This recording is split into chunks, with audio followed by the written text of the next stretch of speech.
عليكم ورحمة الله وبركاته. الحمد لله رب العالمين والصلاة والسلام على سيد الأنبياء والمرسلين. أما بعد فأعوذ بالله من الشيطان الرجيم. بسم الله الرحمن الرحيم.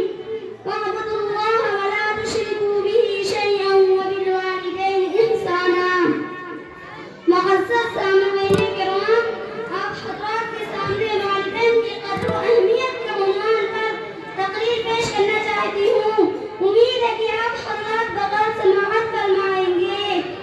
یہ سوچ کہ ماں باپ کی خدمت میں لگی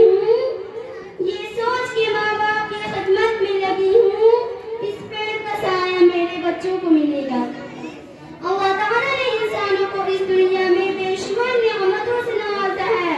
ان میں ایک بڑی نعمت ماں باپ کا وجود ہے. ماں کی محبت اور باپ کی شفقت کی اس دنیا میں کوئی مثال نہیں ہے.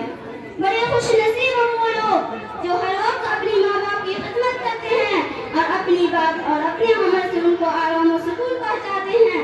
اور بڑے بد نصیب ہوں وہ لوگ جو کسی بھی طرح سے ان کو تکلیف پہنچاتے ہیں اور پھر اپنی دنیا اور آخرت کو اپنی ہی ہاتھوں سے برباد کر لیتے ہیں.